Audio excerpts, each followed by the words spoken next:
Assalamualaikum warahmatullahi wabarakatuh. Alhamdulillahirabbil alamin wa bihi nasta'in wa ala umuri dunya waddin wassalatu wassalamu ala asyrofil anbiya'i wal mursalin sayyidina wa maulana Muhammadin amma ba'du. Sebelumnya perkenalkan, nama saya Farah Adiba Al-Faris, saya dari mahasiswi IAIN Pekalongan. Pada kesempatan kali ini saya akan menjelaskan bagaimana pengaruh pandemi COVID-19 terhadap kegiatan spiritualitas masyarakat. Hadirnya COVID-19 telah membawa perubahan pada dunia yang penuh dengan tantangan yang sebelumnya tidak pernah kita bayangkan.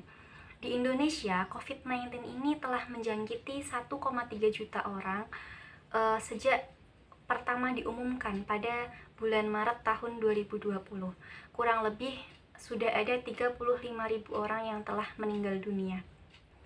Pandemi COVID-19 ini diikuti dengan beberapa program pemerintah, yaitu program PSBB dan program PPKM. PSBB yaitu pembatasan sosial berskala besar, dan juga PPKM, pemberlakuan pembatasan kegiatan masyarakat.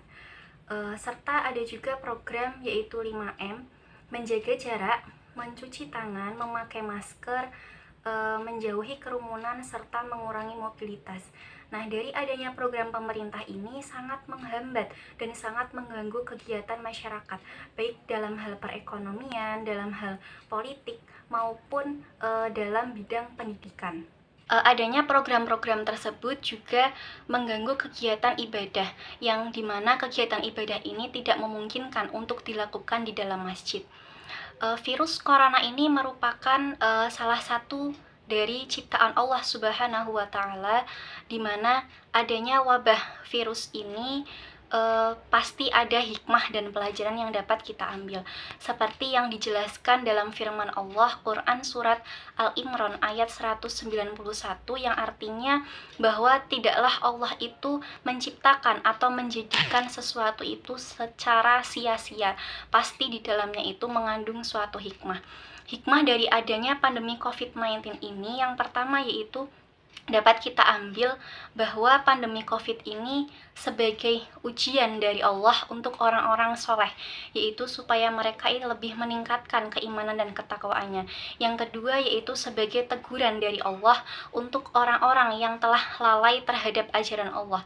Dan yang ketiga sebagai azab karena manusia ini telah lalai dengan agamanya, telah banyak mengingkari ajaran agama Allah, serta banyak melakukan dosa dan maksiat.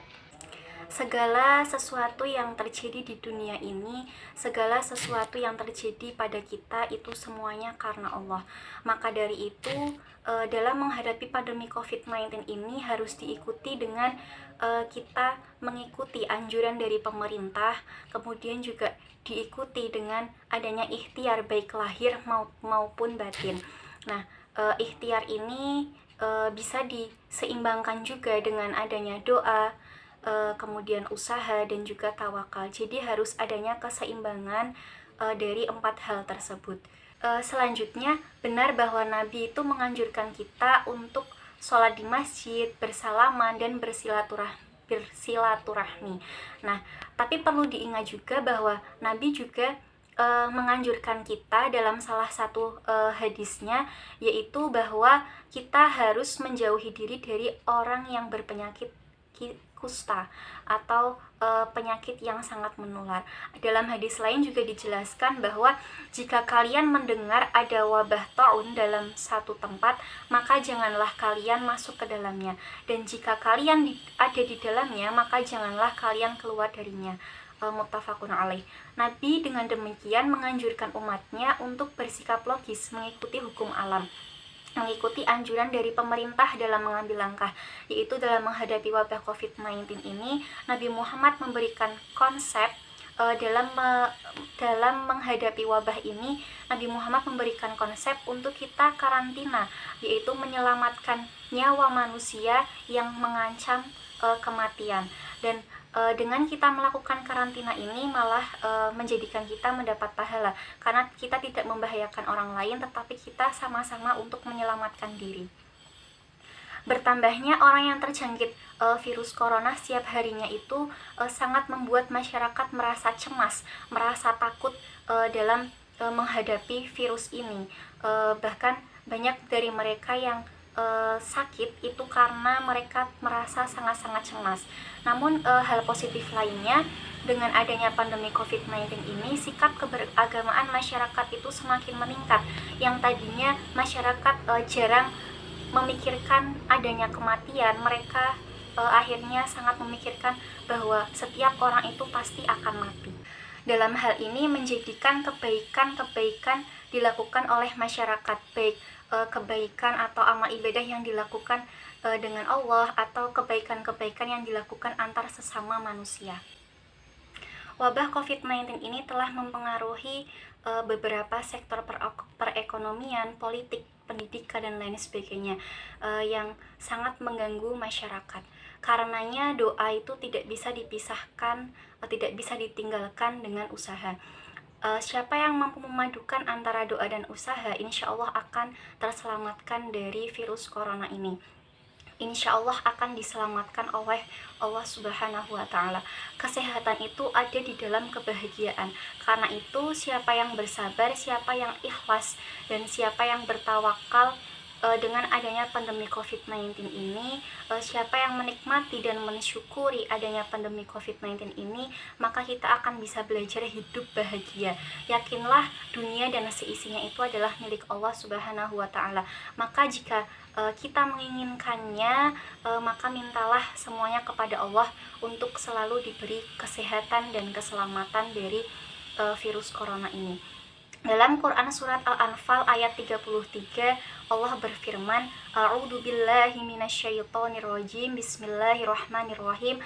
Wa ma kana Allahu liyu'adzibahum wa anta fihim wa ma kana Allahu mu'adzibahum wa hum yastaghfirun. Yang artinya, dan Allah sekali-kali tidak akan mengazab mereka sedang kamu berada di dalamnya, sedang kamu berada di antara mereka, dan tidakkah Allah akan mengazab mereka sedang mereka meminta ampun. Dalam ayat tersebut dijelaskan ada beberapa hal yang harus dipadukan, yang harus disatukan jika kita ingin selamat dari wabah COVID-19 ini, yaitu dengan memperbanyak sholawat, dengan berzikir, dengan membaca Al-Quran, dengan memohon ampun kepada Allah dengan cara beristighfar, dan juga kita harus merasa bersyukur, bersabar, bertawakal kepada Allah, serta meningkatkan ibadah kita dengan istiqomah kepada Allah. Insya Allah dengan kita melaksanakan hal-hal dan amalan yang baik itu, kita bisa terselamatkan. Allah akan melindungi kita dan menyelamatkan kita dari virus COVID-19 ini. Dengan kita berdoa, berzikir, memperbanyak sholawat, memperbanyak istighfar, dan bertawakal kepada Allah, ini akan membawa batin kita akan merasa tentram, tidak akan merasa cemas, dan juga menghindarkan kita dari ketakutan yang berlebihan. Hal ini tidak dapat dipantah, hanya saja yang perlu diingat bahwa dari hal-hal tersebut juga harus diiringi dengan usaha dan ikhtiar kepada Allah Subhanahu wa Ta'ala. Kita akan selalu melibatkan Allah dalam kehidupan sehari-hari kita sampai kapanpun, sampai akhir hayat kita, sampai kita kembali ke pangkuan Allah. Maka dari itu, apa yang kita lakukan itu fillah, lillah, dan billah. Seperti itu.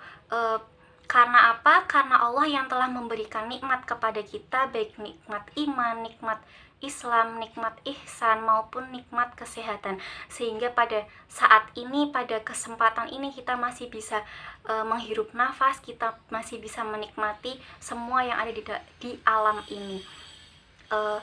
Begitu juga Allah akan selalu ada di hati kita sampai nanti kita meninggal dunia. Karena segala yang terjadi di dunia ini yaitu atas kehendak Allah, Allah yang maha kuasa dan Allah yang maha segalanya. Mari kita bersama-sama ikhtiar untuk menghadapi virus corona ini. Semoga kita semua bisa terhindarkan dari wabah ini. Semoga kita semua dalam keadaan sehat walafiat. Wallahu a'lam bishawab. Assalamualaikum warahmatullahi wabarakatuh. Jangan lupa like and subscribe-nya ya. Terima kasih.